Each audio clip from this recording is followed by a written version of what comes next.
투자 전문가들의 수익률 배틀 프로그램 주식 빅리그 시작합니다. 안녕하세요. 고은별입니다. 미국 증시가 미중 갈등이 이제는 완화될 것이다라는 기대감이 나오면서 상승 마감했죠. 이에 대한 훈풍이 국내 증시까지 이어지면서 양시장 상승 출발을 했고요. 오후 장 들어서도 오름세를 이어가고 있습니다. 유가증권 시장 현재 0.3%가량의 상승력 보여주고 있고요. 코스닥 같은 경우에도 0.6%의 오름세가 집계가 되고 있습니다. 유가증권 시장 전거래일 121선 돌파하면서 마감하는 데 성공했습니다. 오늘은 갭 상승하면서 출발을 했고 장중에 2,551선 부근에서 강세 움직임이 이어지고 있는 상황이고요. 코스닥 역시나 탄력이 좋습니다. 915선에서 거래가 진행되고 있습니다. 수급 상황 함께 확인해 보겠습니다. 먼저 유가증권 시장입니다. 오늘 외국인이 프로그램에서 매도가 나오면서 수급은 다소 약한 모습이 연출되고 있습니다. 외국인 대형주를 중심으로 해서 강한 매물을 출회하고 있는데요. 순매수 규모는 지금 1,390억 원가량으로 집계가 되고 있습니다. 기관 같은 경우엔 소폭의 순매수가 잡히고 있습니다. 300억 원가량의 매수 우위가 집계가 되고 있는 가운데 연기금이 집중적으로 담고 있고요. 금융투자는 매도를 하고 있는 상황입니다. 다음으로는 코스닥 매매 동향 함께 확인해 보시죠. 코스닥 같은 경우에는 외국인이 반대로 순매수를 하고 있는 상황입니다. 700억 원 이상의 매수세가 들어오고 있는 가운데 4거래일 연속 외국인은 코스닥에서는 담고 있는 모습인데요.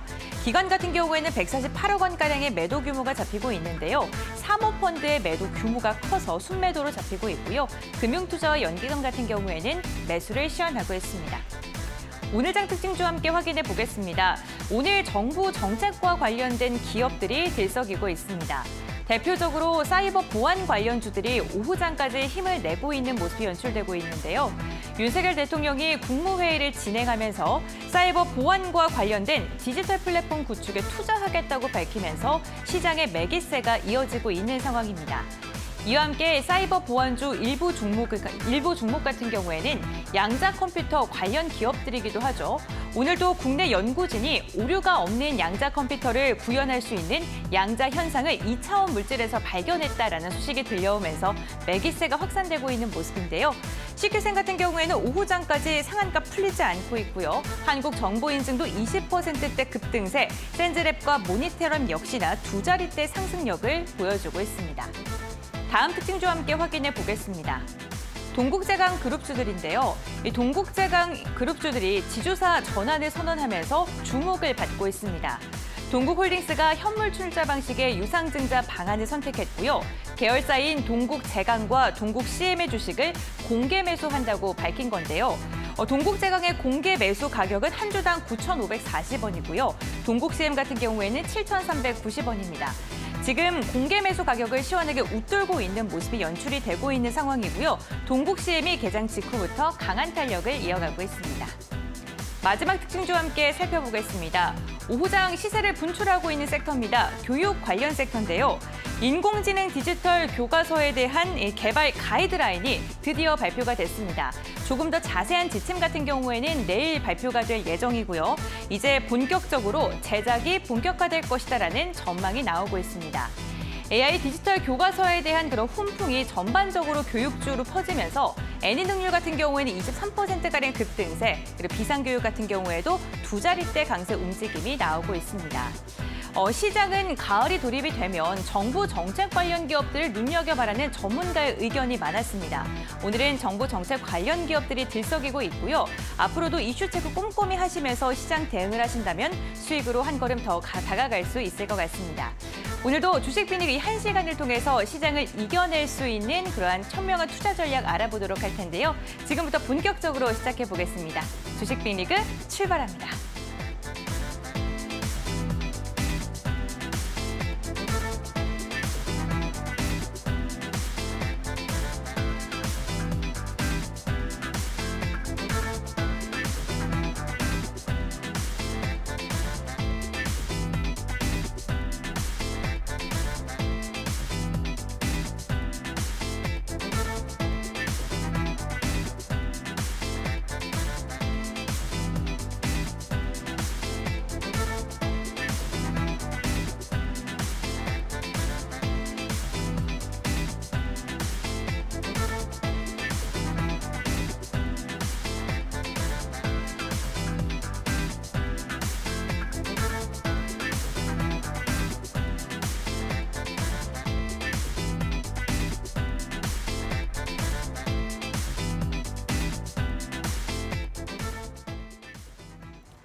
네, 주식빅리그 리그 하디슈 시간부터 이어가 보겠습니다. 오늘 이 시간은 지니 인베스트먼트의 강태공 전문가 함께합니다.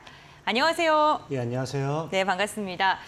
오늘 시장은 좀 견조하게 버텨주는 것 같은데 또 이번 주에 굵직굵직한 지표가 많지 않습니까? 네, 지금 시장의 상황을 좀 어떻게 바라보고 계신지 전문가님 의견 궁금합니다. 일단은 뭐 앞서 앵커님께서 소개시켜 준 것처럼 굉장히 이슈가 많은 시장입니다. 이러한 시장일수록 사실상 이슈에 대한 추격 매매보다는 사실 우리가 다가오는 이슈를 기대하고서 이제 이슈 매매라고 하죠. 그러니까 미리 저가 있는 종목을 선침해 놓고 나서 이슈가 터졌을 때 그런 급등 시세 차익을 노려볼 수 있는 종목들을 여러분들이 잘 주워 나가시는 그런 전략 매매를 좀 사용해 보시라 말씀을 드리겠습니다. 네, 알겠습니다. 급등하는 종목을 따라가기보다는 급등하기 전에 조금 눌림목 구간에 있는 종목들을 매수하는 게 유효하겠다라고 전략을 잡아주셨습니다. 그럼 리그 하디슈 시간을 통해서 오늘장 또 주목받고 있는 이슈들 함께 확인을 해볼 텐데요. 오늘 어떠한 주제일까요? 지금 바로 만나보시죠. GS건설의 인천 검단아파트 지하주차장 붕괴 사고 여파 등으로 건설사들의 시가총액 규모가 2년여 만에 절반도 되지 않는 수준으로 줄어들었습니다. 최근 국토부가 GS건설에 대한 처분 조치와 안전검사 결과를 발표했는데 시장은 오히려 건설 업종의 불확실성 해소로 받아들이면서 주가는 반등을 기대하고 있는 분위기인데요. 다만 건설주의 장기적인 주가 상승을 기대하기는 어렵다는 진단도 나오고 있는 상황입니다. 건설주 앞으로 어떻게 흘러갈까요? 이 방향성에 대해서 이야기 나눠보겠습니다.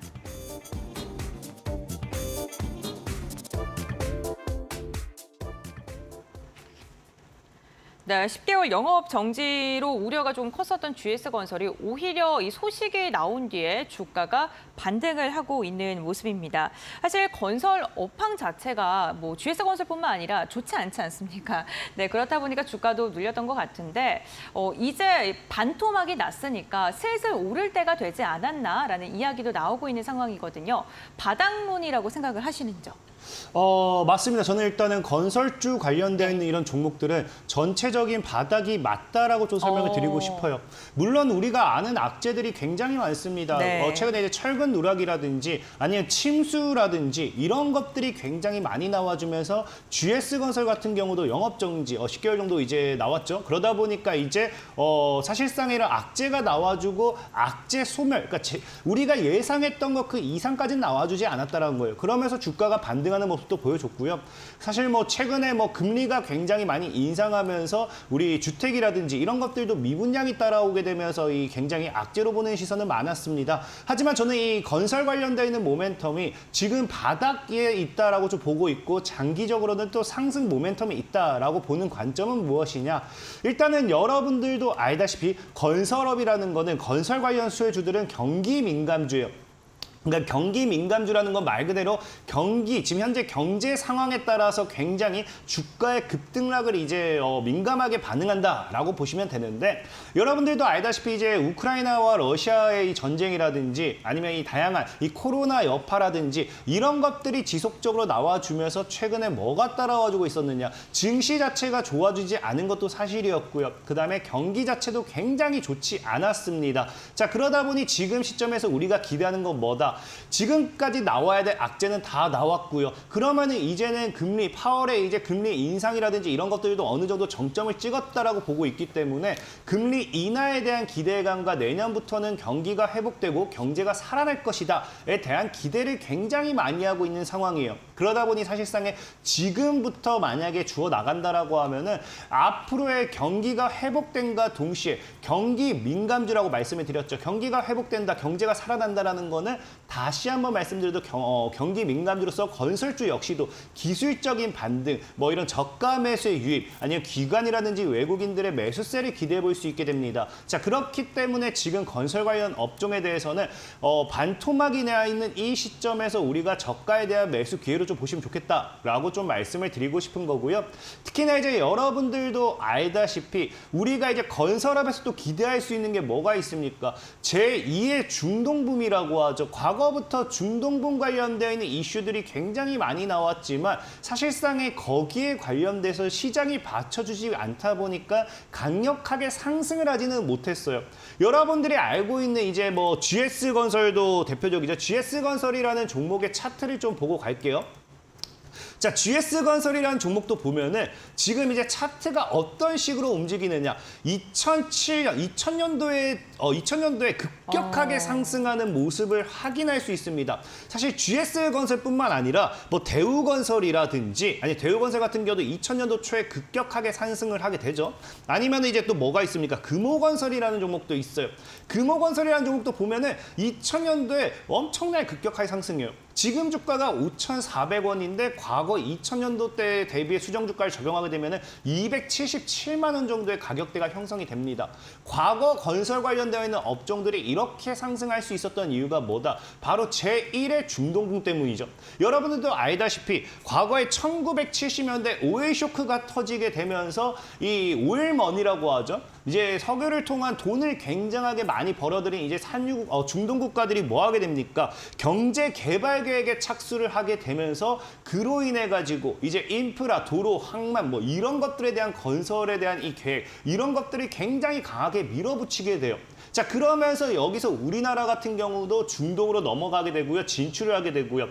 자, 실질적으로 여기서 들였던 돈들이 우리나라 경제 성장에 굉장히 큰 기여를 하게 되죠. 자, 그러면서 1970년도, 1980년도에 중동 국가에서 벌어들인 돈들로 인해서 우리나라가 성장하기 시작하고요. 본격적인 중동붐이 언제부터 이제 나타나느냐. 우리가 보통 이제 제1의 중동붐을 보는 거는 2000년대부터 보고 있습니다. 그래서 2000년도 때부터 해가지고 건설, IT, 이제 뭐 조선, 석유화 모든 업종들이 뭐 한다.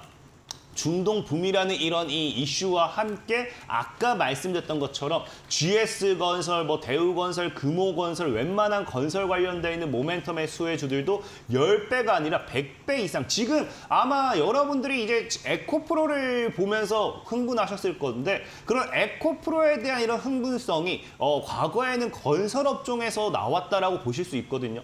자, 그런 제1의 중동붐이 그렇게 컸던 이슈였는데 지금 뭐가 다가오고 있다. 제2의 중동붐이라고 하죠. 최근에 사태가 굉장히 비슷해요.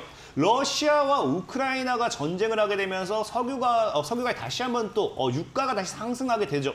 자, 그러면서 또 유가 상승에 따른 돈을 벌어들이고 있는 중동 국가들이 뭐 하겠다? 이제 다시 한번 이 투자를 하기 시작합니다. 자, 그러면서 경제 발전 관련해 가지고 최근에도 이슈가 나왔던 게 네옴시티라는 이슈 여러분들 다 아실 거예요. 그러다 보니까 사실 네옴시티 특수를 잡아라. 제2의 중동붐을 누려라. 이것만 본다 하더라도 제2의 중동붐에 대한 기대를 해볼 수 있다라고 말씀을 드리고 싶고 특히나 여기 추가적으로 플러스 알파로 따라오는 게 뭡니까? 러시아, 우크라이나의 전쟁을 통해서 우크라이나의 모든 기능이 사실상에 마비가 됐고 무너졌다고 보셔야 돼요. 그렇기 때문에 작년부터 계속해서 뉴스가 나왔던 게 재건 관련되어 있는 모멘텀이죠. 재건이라는 건 다시 뭐다? 우리가 만들고 건설하고 짓는다라는 겁니다. 그렇기 때문에 우크라이나의 이 전쟁이 끝난과 동시에 다시 재건에 대한 이 프로젝트 관련되어 있는 모멘텀이 나와준다라고 하면은 건설주들이 상승할 수밖에 없는 상황입니다. 자, 그렇기 때문에 장기적으로 봤을 때는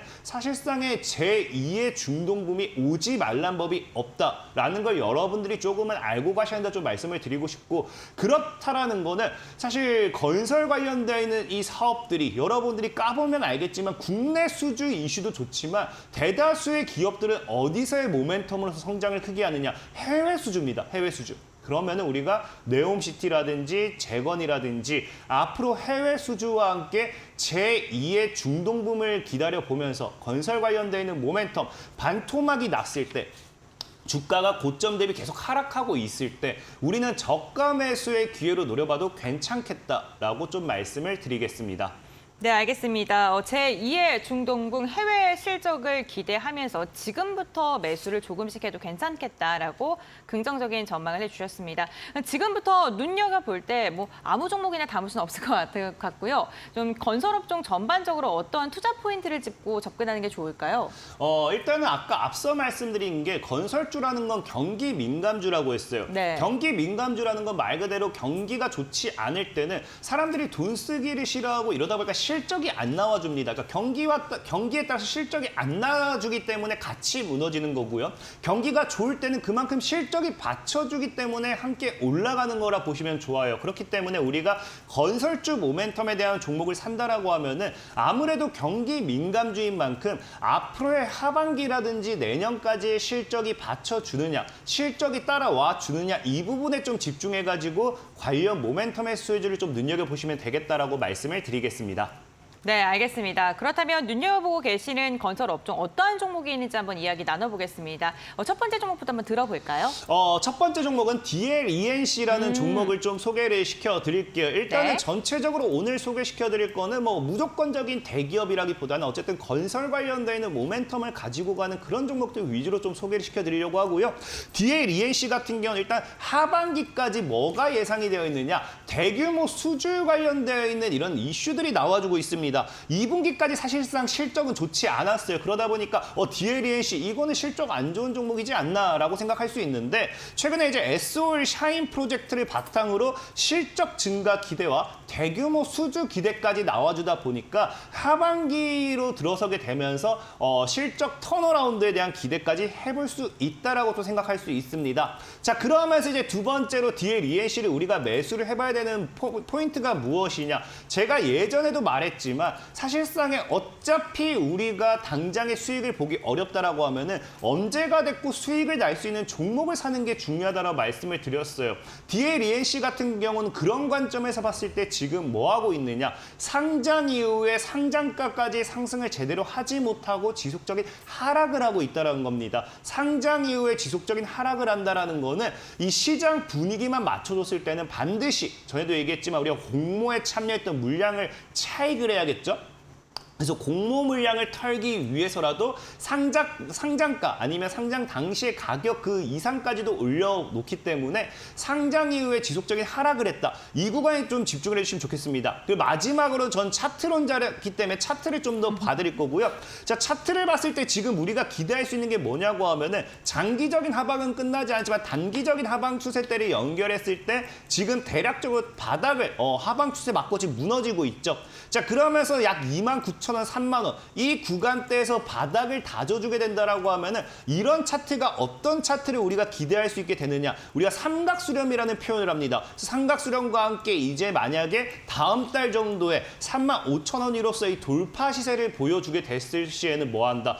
월봉상 하방 추세 돌파 이후에 강한 상방 추세를 기대할 수 있지 않을까? 그럼 하반기 실적 모멘텀과 내년부터 이제 꾸준하게 이 아까 얘기했던 제2의 중동분 모멘텀이라든지 이 재건 관련되는 모멘텀을 통해서 우상향을 하게도 충분하지 않을까 좀 말씀을 드리고 싶습니다. 자, DLENC라는 종목 같은 경우는 여러분들이 29,000원 정도까지 뭐 크게는 28,000원까지 여유롭게 놓고 봤을 때는 과거 고점인 약 75,000원까지 지금 자리에서 2배에서 3배 정도도 시세 차익을 노릴 수 있는 자리가 나오겠다라고 말씀을 드리겠습니다.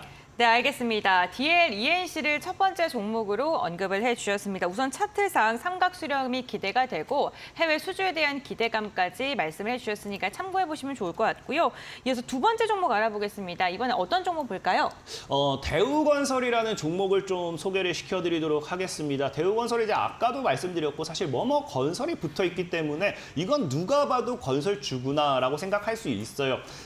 과거에 제약바이오가 날아갔을 때 보면 뭐 반도체가 날아갔을 때도 동일하죠. 뭐뭐 제약이라든지 뭐뭐 젠이 붙는다든지 뭐뭐 택이 붙는다라든지 뭐 이런 식으로 나는 반도체, 나는 제약이야 이런 테마성이 날아가게 되면요. 누가 봐도 이 종목은 그거다라고 하는 건 날아가게 되어 있습니다. 대우건설 같은 경우는 말 그대로 일단 여러분들 알다시피 뭐뭐 건설이 붙어주기 때문에 건설 관련되어 있는 업종에서에 대한 수혜 모멘텀이 기대되는 종목이다라고 표현을 할 수 있겠고요. 중요한 건 사실 대우건설이 주택 부분보다는 지금 비주택 부분에서 뭐한다? 매출 매출 성장에 대한 기대가 조금 되는 그런 기업입니다. 그래서 하반기에 지금 비주택 부분 관련해서 매출 성장, 거기에 따른 실적 모멘텀으로서 역시 아까 DLENC라는 종목처럼 하반기부터 이제 실적에 대한 이 성장 탄력이 따라와 줄 수 있는 그런 종목이다라고 보시면 좋고요. 그다음에 더 중요한 거는 사실 주택 부분에 대한 실적도 따라와줘야겠죠. 근데 국내 시장에 대해서 주택 부분 사실 이런 매출이라든지 수주가 많이 저조한 상황입니다. 하지만 지금 기대해 볼 수 있는 게 뭐냐? 하반기 해외 수주의 이 견고한 상승이 따라와 줄 수 있다. 여기에 대한 이 대우건설 역시도 직접적으로 발언을 했던 만큼 지금 이제 국내 수주액은 낮아지고 있어도 지금 전체적인 수주액 2003년도를 목표치로 했을 때 해외 수주액이 따라와 주는 것이 앞으로 수주를 받아올 것을 예상했을 때 지금 목표치보다 크게 상회하는 약 1.5배 정도 더 목표치 이상의 수주액을 기대하는 만큼 하반기부터의 이런 실적 모멘텀, 꾸준한 성장 모멘텀에 좀 집중을 해보면 좋겠다라고 말씀을 드리고 싶고요. 자, 대우건설 역시도 차트를 보고 좀 설명드린다고 하면 월봉상 우리가 표현을 할 수 있습니다. 자, 봤을 때 지금 아까 얘기한 것처럼 지금 맨 처음에 나와준 상승이 언제 나와주느냐? 2007년도에 이런 상승이 나와주죠. 엄청나게 큰 상승이 나와주는 이슈가 이 제1차 중동붐이라고 분명히 말씀을 드렸습니다. 자, 그러면서 차트가 이제 지속적으로 이렇게 하락을 하는 데 있어서 뭐 한다? 하방 추세를 돌파하면서 이전의 고점대를 터치하면서 지켜내는 구간. 그래서 지켜내는 구간이기 때문에 기술적인 반등이 나오기엔 충분하다는 거예요. 그러면서 전고점 돌파 이후에 터치하고 2차적인, 3차적인 파동으로 갔을 때 첫 번째 상승은 제1의 중동붐이었고요. 두 번째 상승은 제2의 중동붐으로서 과거 고점까지도 갈 수 있지 않을까. 그럼 지금 자리에서도 5배, 6배 이상도 올라갈 수 있는 종목이 되지 않을까 말씀을 드리면서 대우건설이라는 종목 소개시켜 드리도록 하겠습니다. 네, 두 번째로는 대우건설 알아봤습니다. DLENC와 마찬가지로 지금 저점 부근에 주가 위치가 위치해 있고 이와 함께 비주택 부분의 매출 성장 기대감, 해외 수주에 대한 기대감까지도 함께 언급을 해주셨습니다. 네, 이렇게 두 번째 종목 알아봤고요. 마지막으로 세 번째 종목 하나만 더 들어보겠습니다. 네, 마지막으로는 금호건설이라는 종목이에요. 사실 금호건설이라는 종목을 오늘 선택한 이유는 네. 대다수의 건설주들은 지금 반토막이 났다라고 하더라도 시가총액이 굉장히 큽니다. 그러니까 시가총액이 굉장히 크다는 건 무슨 말이냐? 이 건설 관련되는 모멘텀의 수주 이슈들이 다가온다 하더라도 뭐 상한가 이렇게 가는 게 아니라 그날 3% 올랐다가 뭐 그날 또 2% 빠졌다가 3% 올랐다가 뭐 이런 식으로 굉장히 느린 거북이처럼 올라가게 되어 있어요. 그러다 보니까 좀 상대적으로 저가형이면서 스몰캡, 좀 부담이 없는 좀 낮은 시가총액 종목을 좀 찾다 보니까 금호건설이라는 종목, 그러니까 시가총액이 낮은 만큼 뭐예요? 상승에 대한 폭이 굉장히 커질 수밖에 없다라고 여러분들이 좀 생각하면 좋아요. 그러면서 동시에 봤을 때 이 종목이 이슈가 없느냐? 아니라는 거예요. 과거에 제가 네옴시티라든지 중동국가의 이 투자 발표와 함께 제2의 중동붐에 대한 기대를 해보자 분명히 여러분들에게 말씀을 드렸는데 과거에 이제 올해 초였나요? 두바이에서 1경, 앞으로 10년 내 1경이라는 자금을 투자해서 앞으로 이 건설 사업이라든지 이런 것들 더 발전시킨다 했을 때 다른 종목들이 5%, 뭐 3%, 7% 이렇게 상대적인 무게감 때문에 간다라고 하면은 금호건설이라는 종목은 당일에 상한가를 기록할 만큼 충분히 건설적인 모멘텀으로서도 상승할 수 있다라는 걸 보여주면서 동시에 뭐 했다? 다른 종목보다 나는 가볍기 때문에 더 크게 간다를 보여줬던 종목이에요. 특히나 차트적으로 본다 하더라도 다른 종목은 이제 올라가봐야 원래 자리를 가봐야 뭐 2배, 3배라고 했을 때 금호건설은 아까도 얘기했죠. 수정 주가를 적용해도 270만 원 선에 형성이 되어 있습니다. 그렇기 때문에 지금 차트를 좀 본다라고 하면은 지금 자리가 얼마? 5,400원이라는 자리예요. 5,400원의 자리에 주봉, 일봉 차트를 봤을 때 굉장히 차트가 뭐합니까? 과거에 이 2000년도에 같이 이렇게 올라갔죠. 제1의 중동붐 때. 그럼 지금 아까 이제 대우건설이라든지 뭐 GS건설이라든지 이런 종목들이 제2의 중동붐을 가지고 간다라고 하면은 과거만큼은 사실 올라가기 힘들 수도 있어요. 정말 큰 이슈가 아니라고 하면 과거만큼 못 올라가겠죠. 하지만 금호건설은 과거만큼 못 올라간다 하더라도 올라갈 수 있는 구간대가 굉장히 많고 캐파가 열려 있는 만큼 오히려 저는 건설업종을 내가 꼭 사야 된다라고 하면은 이런 시가총액 상위 종목들보다도 시가총액 하위군들 중에서 실적도 어느 정도 받쳐주는 그런 종목을 좀 보셨으면 좋겠습니다. 그러다 보니 금호건설 같은 경우도 지금 자리에서 기술적인 반등은 나올 자리예요. 과거 2020년도 코로나 때를 제외한다라고 하면은 현재 약 5,000원대를 깨지 않았을 때는 주가의 저점이라 보고 있습니다. 그렇기 때문에 5,000원을 깨지 않는 이상 기술적으로 봐도 14,000원, 15,000원까지 보셔도 좋을 만큼 한번 눈여겨보시라 말씀을 드리겠습니다. 네, 알겠습니다. 세 번째로는 금호건설 언급을 해주셨습니다. 다른 건설주들에 비해서 상대적으로 시가총액이 낮기 때문에 같은 이슈에도 주가의 상승력이 더 크게 나올 수 있다를 투자 포인트로 짚어주셨고요. 5,000원대를 이탈하지 않는다면 지속적으로 눈여겨볼 만하다라고 가격 전략까지 제시해 주셨습니다. 오늘 다양한 종목 이야기 함께 나누고 있습니다. 투자 판단의 참고 자료이고요. 투자에 대한 선택은 시청자에게 있다는 점, 신중한 투자 해주셔야 된다는 점 당부의 말씀 전해드리겠습니다. 그럼 리그 핫 이슈 강태공 전문가와는 여기서 마무리하도록 하겠습니다. 오늘 말씀 감사드립니다. 감사합니다.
네, 이 종목 살까 말까 시간입니다. 오늘 장 특징주 정리하고요. 앞으로 더 갈 수 있는 종목인지 아니면 이제는 상승을 멈출 종목인지 전문가님의 의견을 들어보는 시간인데요. 오늘 이 시간에 헤르메스탁의 김시은 팀장과 함께합니다. 안녕하세요. 네, 안녕하세요. 네, 오늘도 팀장님과 세 가지 종목에 대한 투자 포인트 들어보겠습니다. 먼저 첫 번째 종목부터 확인해 보시죠. 네, 오늘의 첫 번째 종목 확인해 보도록 하겠습니다. 오늘의 첫 종목으로는 뷰노와 함께 확인해 보도록 하겠습니다.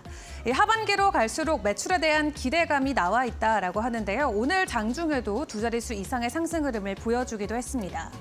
일단 올해 2분기 같은 경우는 단기성으로 인해서 조금 영업 손실이 나는 부분이 나왔지만 하반기로 갈수록 분기별로 좋아질 것으로 현재 기대가 나오고 있고요.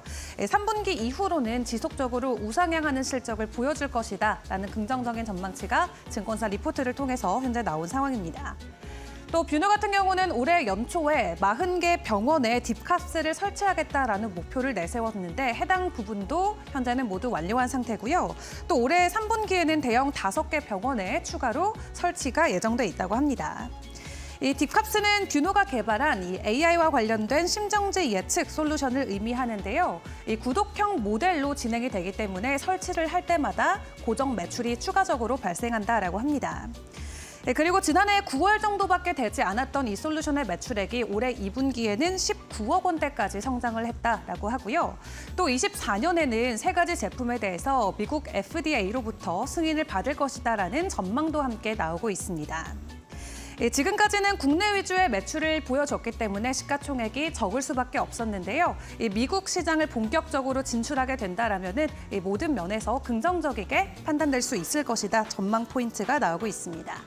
올 한 해만 놓고 봤을 때 뷰노의 매출액은 185억 원대로 확인이 되고 있는데요. 현재 구간에서의 진입은 가능할지 전문가님과 자세하게 확인해 보시죠.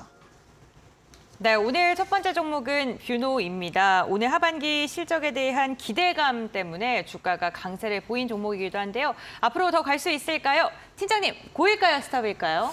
고 의견을 드리겠습니다. 네, 그 의견 주신 이유 한번 들어볼까요? 아무래도 의료 AI 같은 경우는 계속 관심을 가져야 하지 않을까. 물론 지금 뭐 상반기부터 시작해서 뷰노라든지 로닉 같은 경우에는 바닥권 대비했을 때 300%, 400% 올라왔지만 여전히 계속 관심을 가져야 하는 게 지금 성장성입니다. 특히 뭐 AI 같은 경우에는 물론 실적이 나오고 있지는 않아요. 실제로 보면 AI 섹터 같은 경우를 봤을 때 전반적으로 실적이 실제로 나오고 있지는 않지만 앞으로 점점 사용처가 많아지게 되면서 실적이 더 가시화가 될 수 있다는 그런 기대감을 먼저 땡겨오고 있기 때문에 이런 부분에서 보게 된다면 앞으로의 성장성은 더 기대가 될 수 있다. 특히 AI 같은 경우를 보면은 지금 뭐 굉장히 다양한 분야에서 접목을 많이 하고 있는데 특히 뭐 실질적으로 가시화가 되고 있고 활발하게 진행이 되고 있는 쪽이 또 의료 AI가 아닌가 싶기도 하고요. 의료 AI 쪽으로 봤을 때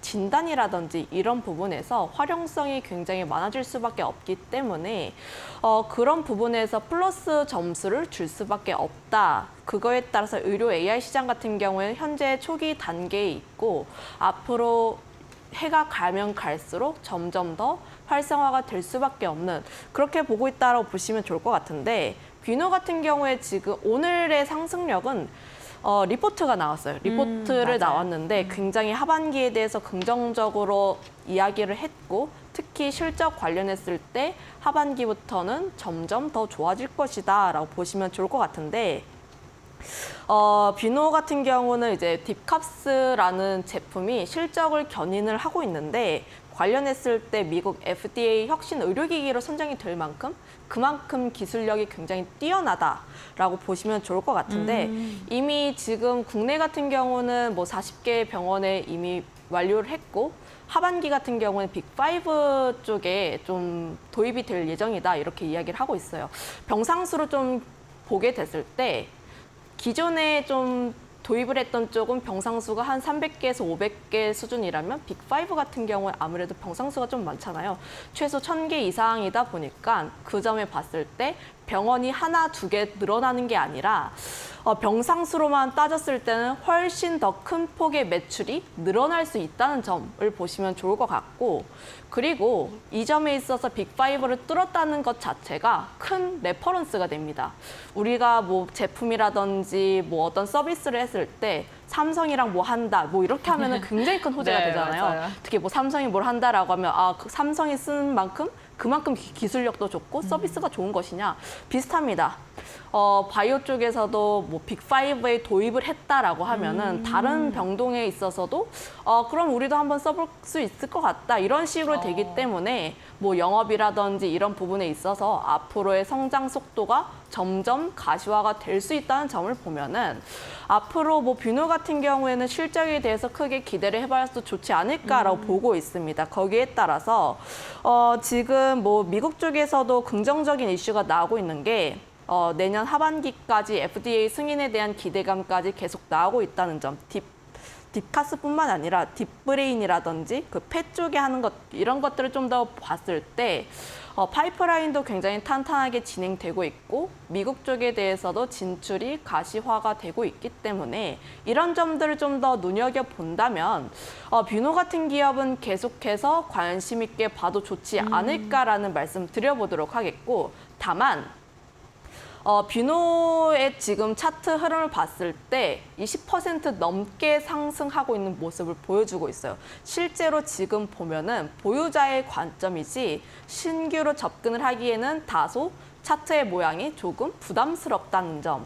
하지만 지금 접근하지 말라라는 뜻이 아예 접근하지 말라는 건 아니고 이평선의 간격이 좀 어느 정도 조정이 나왔을 때 좀 접근을 해보신다면 보다 더 안전하게 들어갈 수 있지 않을까라고 전망을 하고 있고 신규로 진입을 하고 싶으신 분들 같은 경우에는 4만 원 위에서 조금 접근을 해보시는 게 좋지 않을까라고 전망을 하고 있습니다. 특히 뷰노 같은 경우를 봤을 때 3만 원 라인대에서 4만 원 사이에서 박스권의 움직임이 나오고 있고 4만 원대를 뚫기까지 굉장히 어려웠기 때문에 4만 원 라인대가 지지선 역할을 해줘야 한다는 점. 근데 뷰노 같은 경우에는 4만 원 라인대를 안 내려갈 것 같아요. 아무래도 계속 좀, 성장성이라든지 네. 실적이라든지 그런 거를 봤을 때 4만 원 라인대를 어렵게 뚫어냈기 때문에 4만 원 부근까지 내려온다면 적극 매수로 봐도 좋지 않을까 보고 있습니다. 네, 알겠습니다. 뷰노 같은 경우에는 의료 AI 성장에 대한 기대감 덕분에 주가가 많이 올랐는데 이제는 실적까지 받쳐줄 가능성이 있다라고 긍정적인 전망해 주셨고요. 4만 원대까지 주가가 조정이 나오게 된다면 매수 유효하다. 그 의견 제시해 주셨습니다. 첫 번째 종목 이렇게 마무리하도록 하고요. 이어서 두 번째 종목 확인해 보겠습니다. 네, 오늘의 두 번째 종목입니다. 오늘 두 번째 종목으로 소룩스 함께 보도록 하겠습니다. 이 치매 신약과 관련된 국내 임상 승인 소식이 전해지면서 오늘 함께 주가의 상승을 보여주고 있는데요. 어떻게 보면은 조명 외기를 걸어왔던 대표적인 조명 업체죠. 소룩스 같은 경우는 이미 30년 가까이 대형 건설사들과 함께 국내외 대규모 프로젝트를 진행해온 대표적인 종목입니다. 오늘 LED 관련해서 전반적으로 오름세가 나오긴 했지만 소룩스 같은 경우는 이 아리아바이오와 관련해서 오늘 추가 상승분을 보여주고 있는 것으로 판단이 되고 있는데요. 지난 5월에 소룩스가 아리바이오의 지분 9% 정도를 인수를 했습니다. 300억 원, 500억 원 규모였고요. 이 아리바이오 같은 경우도 소룩스를 800억 원 인수를 하면서 말 그대로 경영권 스왑을 진행한 바 있었습니다. 그런 아리아바이오에서 오늘 치매 신약과 관련된 후보 물질이 국내 임상 3상 시험에 승인받았다라는 소식을 전해왔습니다. 지금 AR1001이라는 신약 후보 물질인데요. 앞으로 국내에서 52주 동안 이 임상이 진행된다라고 하고 초기 알츠하이머병이 있는 환자들을 대상으로 진행할 것으로 전망이 되고 있습니다. 이런 경구용 치매 치료제 개발 같은 경우는 우리나라나 미국뿐만 아니라 글로벌 전체적으로 큰 관심을 받고 있는 프로젝트인데요. 일단 임상과 관련된 소식이 전해졌는데 그렇다면 관련해서 오늘 소룩스 앞으로는 어떤 전망으로 바라보면 좋을지 전문가님과 자세한 의견 확인해 보시죠. 네, 두 번째 기업은 소룩스입니다. 소룩스 같은 경우에는 앞으로 더 갈 수 있을지 좀 다양한 테마가 엮여있는 기업인 것 같은데 곰니까 스탑입니까? 다양한 테마가 엮여 있는데 딱히 이렇게 뚜렷한 지금 건 뚜렷한 건 없다. 네. 없다고 보시면 좋을 것 같습니다. 두 가지 측면에서 보시면 좋을 것 같은데 첫 네. 번째는 건설, 두 번째는 바이오. 건설에 대한 측면에서 봤을 때 물론 건설 업황이 지금 바닥권에 치고 다시 한번 꿈틀꿈틀 거린다는 이야기는 많이 나오고 있어요. 특히 미분양에 대한 물량 자체가 고점을 찍고 다시 한번 긍정적인 흐름을 이어가고 있다는 것에 대해서는 굉장히 좋습니다. 굉장히 좋은데 조금 내용들을 조금 더 봤을 때 아직까지 건설 업황 같은 경우에는 회복세에 들어갔다? 라고 하기에는 좀 뭐 한 게 좀 많아요. 아무래도 미분양 흐름이 지금 좀 좋아지고 있는 게 계속 좋아지는 흐름이 연속성이 있는지 여부도 계속 따져봐야 하고 특히 금리 자체가 굉장히 높기 때문에 이런 부분을 조금 봤을 때 여전히 미분양 흐름을 계속 봐야 하고 특히 부동산 PF에 대한 점을 봤을 때 건설 업황 같은 경우에는 추세 상승이 나왔을 때 보는 게 더 좋지 않을까라고 전망을 하고 있습니다. 특히 하반기 같은 경우는 큰 프로젝트가 없기 때문에 이런 점을 보게 됐을 때 국내 건설 경기는 아직까지 체크를 해볼 흐름이 여전히 많다라고 보고 있고 건설을 봤을 때 보면은 이제 국내에 대한 얘기는 그렇게까지 많지는 않고 해외에 대한 이야기가 많습니다. 그런데 이 기업 같은 경우는 LED 조명 사업을 영위하고 있고 특히 뭐 건설사를 상대로 수주를 많이 진행하고 있기 때문에 국내에 대한 비중이 좀 더 높다는 점을 보면은 아직까지 건설 쪽에 대해서는 물론 실적적인 측면을 봤을 때 좋아지고 있는 흐름이 보여주고 있긴 하지만 섹터의 전반적인 측면에서 봤을 때는 여러 가지 확인해봐야 하는 점이 많다 이렇게 보고 있고 두 번째로는 바이오인데 오늘 올랐던 이야기도 아리바이오 쪽에서 치매 신약 후보 물질에 대해서 임상 3상 시험을 승인을 했다는 내용이 나왔는데 바이오 섹터가 좀 어려운 것 같아요, 역시. 바이오 섹터 오늘 긍정적인 이슈 나왔음에도 불구하고 윗골이 좀 길게 달고 매물대에 부딪히면서 다시 한번 제자리로 내려왔습니다. 아무래도 이제 임상이라는 키워드 자체가 바이오 섹터에서 굉장히 큰 호재이긴 해요. 호재이긴 한데 2상을 완료를 했고 3상에 들어갔다는 것 자체가 굉장히 큰 호재이기도 하고 좀 굉장히 좋다고 볼 수는 있는데 우리나라 바이오 섹터로 봤을 때 3상에 성공한 기업이 맞느냐라고 보면은 거의 없습니다.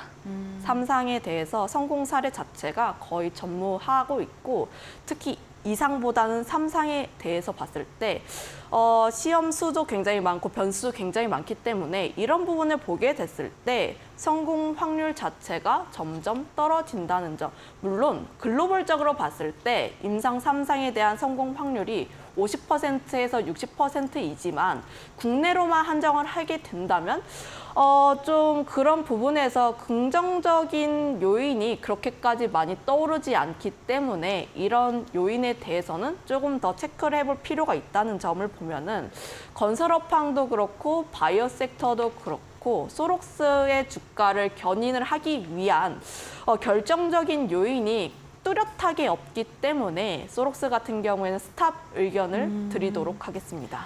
알겠습니다. 소록스 같은 경우에는 건설과 그리고 바이오 관련 두 가지 부분에서 나누어서 이야기를 해주셨는데요. 뚜렷하게 주가를 끌어올릴 만한 이슈는 부족하다라고 이야기해 주셨습니다. 스탑 의견 제시해 주셨고요. 그럼 세 번째 종목 이어서 확인해 보겠습니다. 네, 오늘의 마지막 종목 확인해 보도록 하겠습니다. 오늘의 마지막 종목으로는 에어부산 함께 보도록 할 텐데요. 3분기에 최대 실적 전망치가 나오면서 오늘 주가에도 긍정적인 영향을 끼치고 있습니다. 일단 현재 나온 전망치로는 3분기에 매출액이 2,300억 원대로 전년 동기 대비는 100% 증가할 것으로 전망되고 있고요. 영업이익도 500억 원을 넘어설 것으로 보여지고 있습니다. 워낙 3분기 자체는 LCC 업계에게는 늘 최대 성수기로 구분되는 만큼 역대 최대 실적 달성과 관련해서 확실히 긍정적인 의견들이 많이 나오고 있는 상황이고요. 또 하반기가 갈수록 지속적으로 이 계절적인 호재도 많이 있습니다. 7, 8월 달에는 여름 휴가가 있고 또 9월에는 추석 그리고 10월 돼서는 이 중국의 단체 관광 재개로 인해서 국내 항공사들이 이 중국과 관련된 노선을 증편하는 일이 있고요. 또 연말 돼서는 또 연말이어서 추가적인 항공 수요가 늘어나는 계절이죠. 하지만 이 유가 상승으로 인해서 항공료가 부담된다라는 점은 리스크로도 남을 수 있겠습니다. 이 비용 증가에 대한 우려는 있을 수 있겠지만 이 유류 할증료가 부과되면서 일부 보전할 수 있을 것이다라는 긍정적인 전망도 있는데요.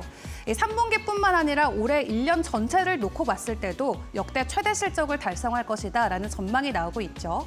이 에어부산 실적이 긍정적으로 나오고 있는 가운데 과연 매수 포인트는 유효할지 전문가님과 확인해 보도록 하겠습니다. 네, 마지막 종목은 에어부산입니다. 호실적에 대한 기대감 속에 오늘 주가가 반등을 한 기업이기도 한데요. 고 의견을 주실지 스탑 의견을 주셨을지 궁금합니다. 고 의견을 드리겠는데 네. 지금 에어부산 같은 경우에는 2분기 실적도 굉장히 잘 나왔음에도 불구하고 네. 억울하게 많이 빠졌고 지금 주가의 위치도 거의 바닥권에 있습니다. 네. 그리고 3분기 같은 경우도 봤을 때 성수기에 진입을 했기 때문에 진입할 예상이다 보니까 그런 부분을 봤을 때 지금 이 주가의 위치에서 한번 관심 있게 봐도 좋지 않을까라는 의견을 한번 드려보도록 하겠고요. 실제로 에어부산을 비롯해서 LCC 기업들이 2분기에 굉장히 좋은 실적을 냈습니다. 특히 최대 실적을 냈다라고 보시면 좋을 것 같고 에어부산 같은 경우에 컨센을 상회하는 그런 실적을 냈는데 티웨이항공이 실적 발표를 하고 난 다음에 컨센을 좀 하회했다는 누명으로 인해서 좀 LCC 관련주가 그때부터 많이 빠졌어요. 그런데 좀 내용을 좀 찬찬히 뜯어보면은 네이버 증권에서 한 증권사에서 좀 잘못 기입이 되면서 숫자가 그런 부분에서 억울하게 많이 빠졌다라고 보시면 좋을 것 같고 특히 2분기 같은 경우에는 전통적인 비수기 구간임에도 불구하고 실적 굉장히 잘 나왔습니다.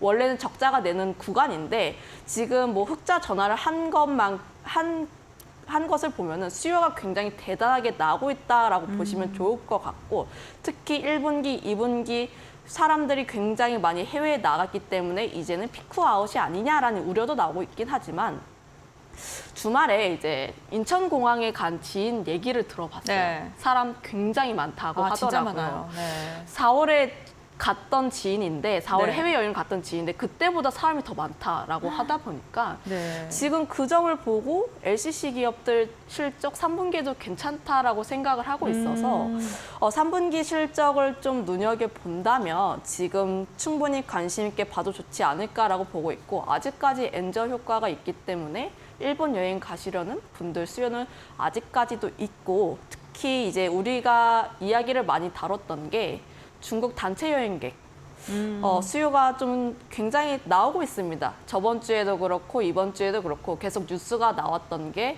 중국 단체 관광객 오면서 면세를 하려면 줄을 몇 시간을 기다려야 한다더라. 네. 더 현대에 중국인들이 얼마나 많이 왔다더라.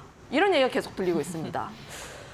그런 점을 봤을 때 중국 노선 쪽에 대한 수요도 계속 증가할 것으로 전망하고 있고 특히 뭐 추석쯤에 대해서 성수기가 완전 피크이기 때문에 이런 점을 봤을 때 특히 영업이익 같은 경우에 크게 기대가 되지 않을까. 2019년 이전만 봤을 때도 3분기 영업이익이 1년의 절반 수익을 벌어들이다 보니까 3분기 실적 같은 경우에는 계속해서 관심 있게 봐야 한다. 물론 LCC 기업 같은 경우를 봤을 때 좀 장기적으로 보기보다는 단기적으로 보는 게 좋은 것이 아무래도 매크로 변수에 좀 왔다 갔다 합니다. 유가라든지 환율에 대해서 변수가 좀 요인이 있기 때문에 이런 점에 대해서는 좀 고려를 해볼 필요는 있긴 하지만 주가의 위치가 굉장히 바닥권에 있기 때문에 상대적으로 매력적이라는 점 한번 생각해 보시면 좋을 것 같습니다. 네, 3분기 호실적이 기대되고요. 주가의 위치 역시나 높지 않은 낮은 위치에 있다는 점을 강점으로 말씀해 주셨습니다. 다만 LCC 기업이다 보니까 대외 변수에 취약하다는 점을 포인트로 짚어주셨으니까요. 이 부분도 참고해 보시면 좋을 것 같습니다. 네, 이렇게 세 가지 종목 투자 의견 들어봤는데요. 다시 한번 정리하고 돌아오겠습니다.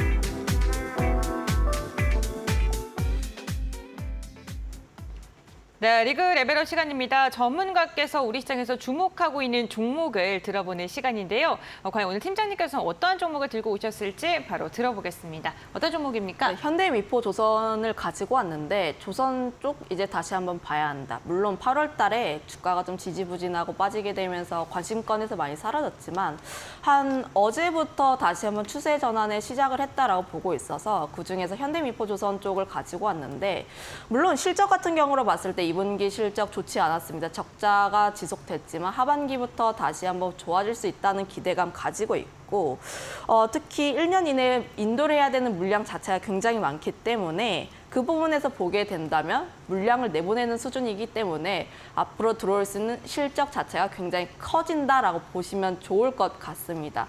그럼 물량을 내보내면 새로 수주를 받게 되는데 새로 수주를 받는 거는 또 신조선가가 굉장히 높기 때문에 그런 점을 반영을 해봤을 때는 앞으로 실적 같은 경우는 더 좋아질 수밖에 없다라고 보시면 좋을 것 같고요. 특히 뭐 조선업 전반적으로 봤을 때 긍정적인 요인이 너무 많습니다. 물론 인력난이라든지 이런 부정적인 요인이 있긴 하지만 전반적인 상황으로 봤을 때 전체 선박에 대한 발주량 자체는 조금씩 줄어들고 있지만 우리나라 조선이 주력을 하고 있는 고부가 선박 이런 쪽에 대해서는 수요가 계속 견조하게 올라오는 흐름이 나와주고 있기 때문에 전반적인 상황은 굉장히 긍정적일 수밖에 없다라고 보시면 좋을 것 같고요.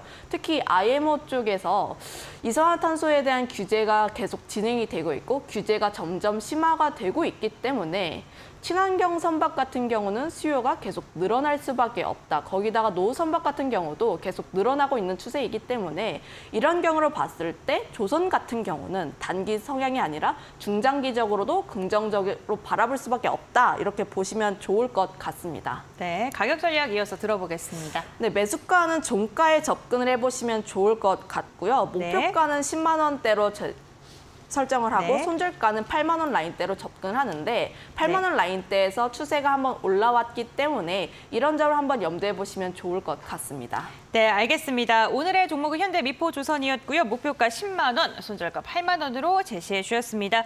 오늘 도움 말씀 주신 김시은 팀장과는 여기서 마무리하겠습니다. 오늘 말씀 감사드립니다. 주식비닉을 저희가 준비한 소식은 여기까지입니다. 마감장까지 이데일리 TV와 함께해 보시길 바랍니다. 시청해주신 여러분 진심으로 감사드립니다.